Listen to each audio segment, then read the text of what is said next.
We back with another one. Honestly, we got a 2-1 today. Cause Chop University, it's two videos on Europe.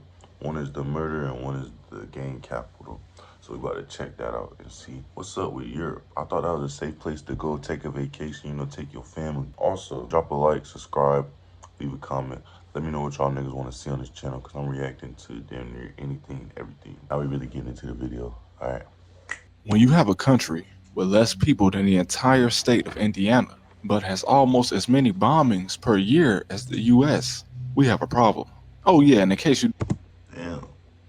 Less people than Indiana, but more bombing. See, I don't got a lot of people in Europe. I ain't gonna lie, anybody that's in Europe, bro, off the rip feel bad for y'all. Now, y'all gotta deal with bombs. That's a problem. didn't know, the ATF reports that in 2023, there were 215 explosive-related events in the United States. Now, Sweden, a country smaller than Indiana population-wise, had 149 in 2023 and 317 in 2024. And don't forget, they gangbanging too. Now, a lot of people on YouTube seem confused when I said that I might cover Sweden, since us Americans tend to think the danger only exists on this side of the planet. Unfortunately not. At least America can't take credit for these types of things happening in Sweden. This is something that seems very unique to the country itself. From the Swedish rapper who was the son of an award-winning actress being kidnapped, held for ransom, let go, and then executed a year later, reportedly a week before he was supposed to testify against the Varby Network, a gang from the Varby district in Stockholm. I understand. This is a quick side note. I ain't really telling you how to live your life, man, but like, you know that you gotta go to the word snitch against the gang, a group of people that already put you up and through there. What are we doing? I'm like, for real, what are we doing? Like, bro, just be happy you alive and get going. It ain't worth it, my guy. If you made it through the storm, and don't look back at that storm. Learn from that storm and don't get caught in that shit again. Sad to say this nigga got caught with the ultimate, but yeah. Home to another rapper being recorded by his killer as he chases him through a parking lot and murders him in footage I obviously can't show you here, and honestly, footage I wish I hadn't watched myself. The UK is scary enough with guys carrying machetes and committing Check the Discord out if you want to see that.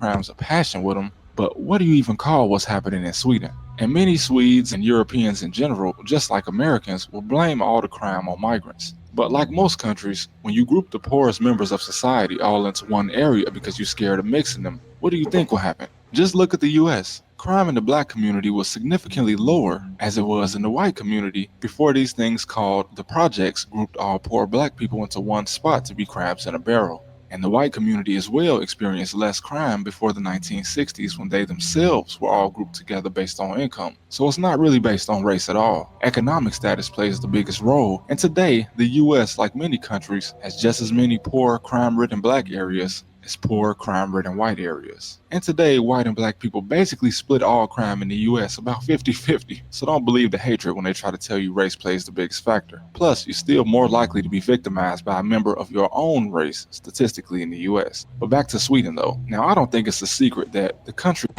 Sorry for pausing, but I like that point though. Might even be the title. Racism is not a factor of violence. It's circumstance, what the person has, and what that person wants. And it's a mentality thing. Like I don't think it's not race. Racism is not the reason, or just the sole reason for violence. pretty much grouped all the poor immigrants from Africa and the Middle East into the same areas. And what would make most of these people leave their countries with nothing to their name? Something that most of us could never even imagine: war in our home country. But what would cause the son of a famous actress to get involved with gangs? He was reportedly raised in Enskede, excuse my pronunciation, one of the more affluent areas in southern Stockholm. Maybe the criminal underworld and rap music are just too intertwined. He even spent some time in the Swedish equivalent of juvenile detention as a kid. But like most kids from his type of background, or at least the type of background he appears to be from, he ended up being extorted when he started to associate with guys actually born in crime-ridden areas that also participate. Happens in the US all the time. You'll see guys in the hood being driven around the city by suburban girls who just came around for the thrill of being around the crime they heard so much about. I'll never forget back in my college days when I was visiting Purdue University, listening to a medical student from a wealthy neighborhood laugh about the time she hung out with gang members in Gary and somebody came through shooting. She clearly had no idea what she was around. And maybe this guy didn't either. It's even reported that the house of someone close to him was bombed in order to make sure he continued to pay the guys that extorted him. And the news stating that he was meant to testify shortly before his death. Now, I've also read that he had no intention to testify, but again, just due to his background, most guys would never put cooperating with the law past him because at the end of the day, they'll perceive you as weak, no matter what the true content of your character is, and some guys just won't take the risk. And of course, this is speculation, since as of 2025, 4 years after his death, his murder remains unsolved, as is that of the rapper Gaboro, whose death, like I mentioned earlier, was even recorded by his killer and posted online. But a couple years before that, he was actually sitting in a restaurant when a friend of his was murdered right in front of him when a masked man barged into the building. 2 men and 1 woman was charged, but mysteriously the woman ended up being acquitted. Now, Gaboro's friend was allegedly associated with the Kala Network, which is a group allied with Foxtrot, another well-known criminal network in Sweden, formerly led by a man called the Kurdish Fox. And the killer was allegedly associated with a gang known as M-Town from a district called Maryland in Sweden. Gaboro's name was even found on a death list by the Maryland network that was shared on Snapchat. And man, a lot of this stuff reads like a very dark movie about crime in the future, except unfortunately all of this is happening right now, in a place that probably most of the world never expected, and for Americans, a place many know nothing about. Now, of course, this stuff is no secret in Western Europe, but it is shocking to hear this type of brutality. Even coming from Chicago, I know there is nothing scarier than organized crime. It's just something extremely ruthless about a group that works together. Because as we know, humans are capable of great good, and especially great evil when they put their minds to it. Apparently, the Kurdish Fox, leader of the Foxtrot network, is so dangerous and wealthy that the United States actually imposed sanctions on him like he's some kind of oligarch. He managed to flee the country but was caught near the border of Turkey. Now, the US alleges that this guy's gang, which has been active for at least a decade, is working on behalf of a foreign government basically. And if that's true, then this has to be the biggest difference with gangs over there versus gangs on this side of the Atlantic Ocean. Sweden is slowly becoming the gang and gun capital of Europe. It for sure seems to be the most active nation in all of Scandinavia. And this is not a trend we want to see. But if what the Treasury Department says is true, then this is much bigger than we think. As we in America can see with the cartels in Mexico and South America, when it comes to drug trafficking groups bringing in big money, the organization structure can go up to the highest tiers of society. And Foxtrot is one of, if not the top in Sweden. But just remember, everything is not as it seems. In the US, we make activity like this look watered down and messy. But the real danger is when it's organized. I don't know, bro. Sweden, y'all niggas got it. That shit sound like worse than Chicago and shit like that. Had access to bombs. Gangs that are bombing shit. Nah, and they still ain't solved it. But if we get to the next video, part 2, drop a like if you made it this far. We on to the murder capital of Europe. Anybody that live in Europe, leave a comment if this is true or if you know anything about that, been out there. Give your experience, man. But we on to the next one. Mafias being so efficient at selling cocaine that they've been compared to Uber, to militarized wine producers blowing up buildings to take out their other wine producing competition. The story of violence and organized crime in France is crazy, and it also takes place in the most beautiful part of the country. France, Sweden, France. Y'all niggas on that. I wanted to go there. So let's start from the beginning. Around the French Riviera, where location is both a gift and a curse. It's also near the central location of the French Connection. What's that?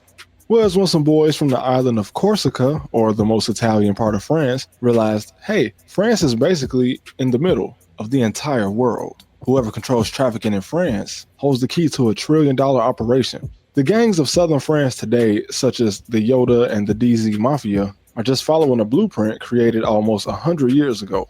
And look at that, not even 5 minutes in and we already have the CIA meddling in organized crime. So we know that in the 20th century, there's nothing America hated more than the commies. So they made a deal with the Corsican mobsters, and basically it went like this. The CIA said, hey, you see that port right there? You know, the port into southern France that's been used to make money for over 1,000 years? We don't control it, yeah, but we'd rather die before we let some French communists control it. So how about you guys have it? Now, they knew very well that these guys were not only trafficking, but also manufacturing heroin. But when it comes to the interests of the CIA, everything else comes second. They had to get the raw materials from Southeast Asia. From there, they would head to Turkey, where the farmers were licensed to grow opium poppies to sell to pharmaceutical companies. And that's when the mob will swoop in to buy all the extras they had left over. And it continued for about 50 years or so before the US, France, and Turkey worked together to dismantle the entire operation. But the seeds were already sown. By the 1990s, the smaller cities in France were already split up between different godfathers, and the larger cities, like anywhere else, obviously became fractured between these little gangs. And by the 2000s, the economic slowdown caused many of the youth to become drug mules. And this is nothing new in France. Corruption and slow economic growth has been a major problem in the country that has often led to crime and violence for over 300 years at this point. This is kind of the whole reason for the French Revolution, along with most widespread protests in French history. And this problem can be summed up no better than this completely unbothered couple simply enjoying their wine during a riot. Marseille being the largest city in the most scenic part of France where the weather is.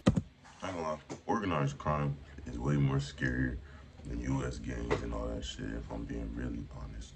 Like, yeah, the niggas can kidnap you, do that to your house, do that to your peoples.